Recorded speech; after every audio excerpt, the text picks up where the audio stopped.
Tubahaye ikaze bakunzi b'Umuragwa Family TV. Nk'uko bisanzwe uyu mwanya ni wa wundi duhura tukaganira ku ngingo ziba zigiye zitandukanye. Uyu munsi tugiye kuganira mu buryo bw'ibibazo tukabisubiza. Imbere ya kamera hari umutumirwa musanze mumenyereye hano ku Umuragwa Family TV, twamuha ikaze. Murakoze cyane.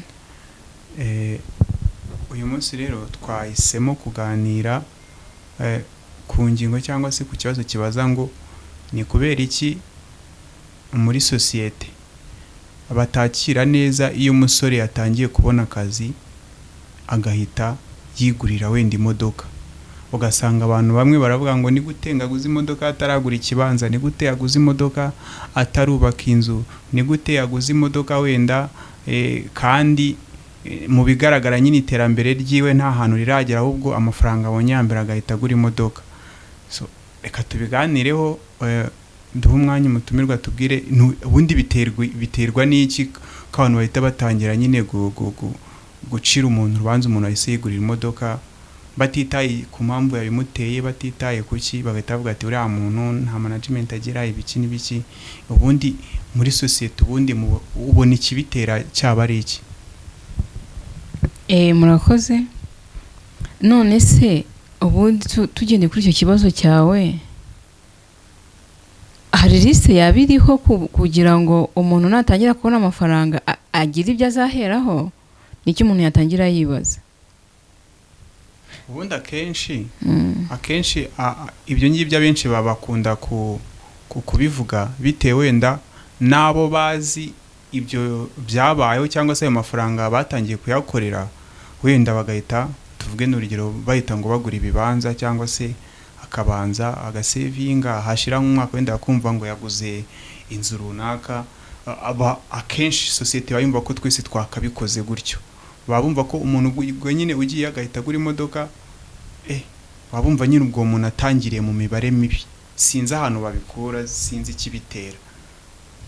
Ariko ibyo ngibyo ntabwo byaba ari byo, kubera ko abantu baba batandukanye, buri wese aba afite intumbero yiwe.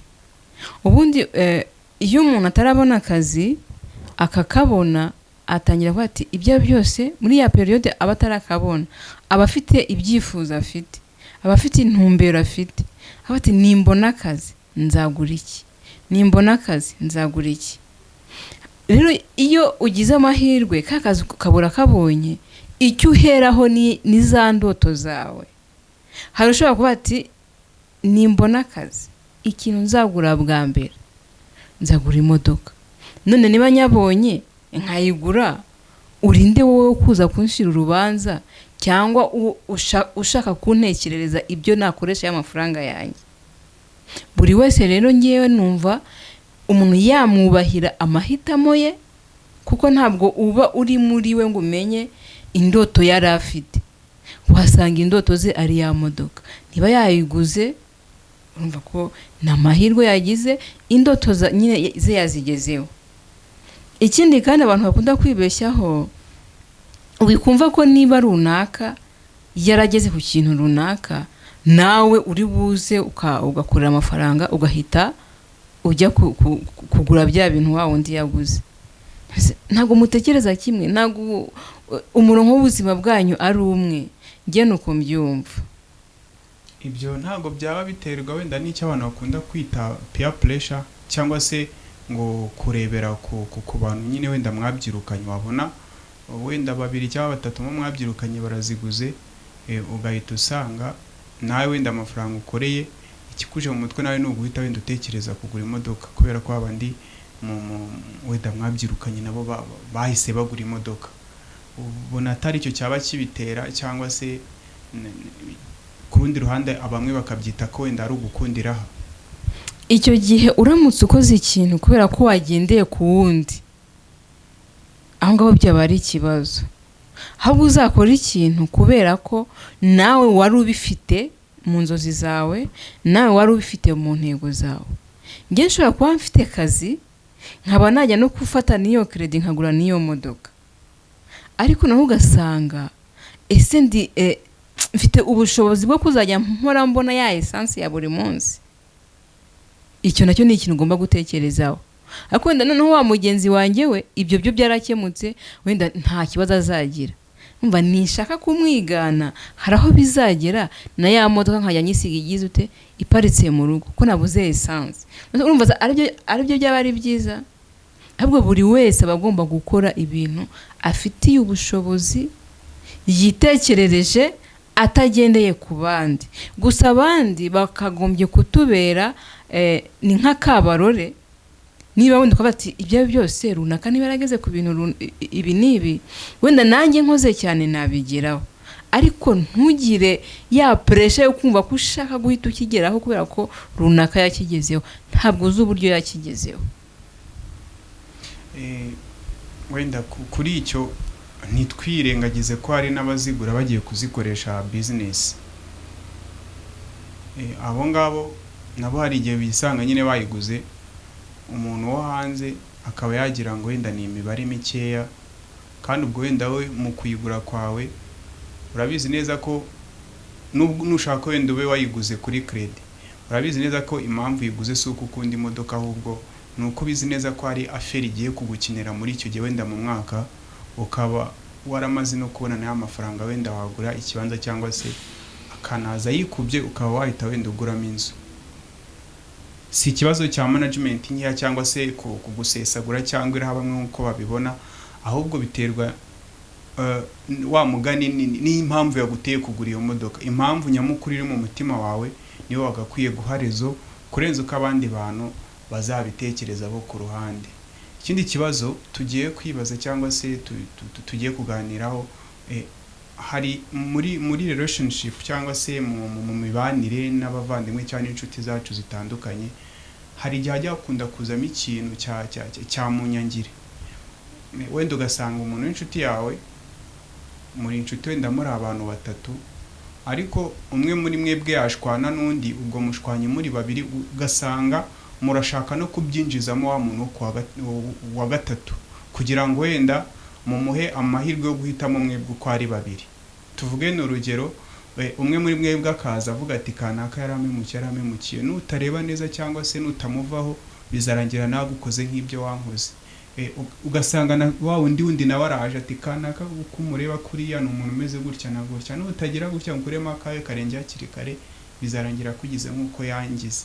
Ibyo bintu waba wumva bikwiye cyangwa se hari ikintu kiba cyabiteye gituma umuntu yirengagiza ubushuti yaragiranye n'umuntu bikagera ku rwego rwo kumva ko yatangira no kumwangisha abandi? Niba mbyumvise neza, tuvuga ngo ni abantu batatu, ariko umwe muri bo asa nkaho ari hagati yabo yaba abandi bagize ibyo bapfa. Hanyuma kuri babandi bagize icyo bapfa, buri wese akaza aza kuri wa wundi amubwira ati uriya yaramemukiye none nawe muveho, undi nawe atuye yaramemukiye umuveho. Hari n'igihe ataza kubwira ngo muveho, ariko nyine ukabona arimo araza kubwira ibintu bibi rwose kuri wa muntu, rimwe na rimwe akashyiramo n'ibyo kumubeshyera. Nundi yaza akaza wenda ameze gutyo, cyangwa se nundi wenda akabimfura ntaze we amukwangisha, ariko ugasanga harimo umwe urimo gushaka kugerageza kukwereka ko ufite guhitamo hagati yawe na wa wundi bashwanye. Nge rero nubwo ntabwo byari byambaho, ariko biramutse bibaye gutyo nkahura n'iyo ka, nge icyo nakora ni ukubanza nkareba bano bantu barapfa iki. Ahubwo uruhare runini nagira ni ugushaka ibibahuza kuruta ibibatanya. Ariko bitabaye ibyo ko mbibasha kubikora gutyo, nta muntu waba ufite uburenganzira cyangwa se ufite ububasha bwo kuba yantegeka icyo nakora ngo ni nanguriya cyangwa se nanguyu. Naba ndi hagati, ndi netre, ntaho mbogamiye, kuko mwembi kuri nge ntawe uba waramemukiye. Niba mufitanye ibibazo mukaba mwananiwe kubikemura, ubwo nyine umwe azacukwe n'undi acukwe.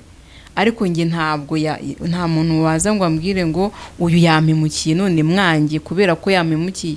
Oro ntabwo ari nge yahemukiye, ni wowe yahemukiye.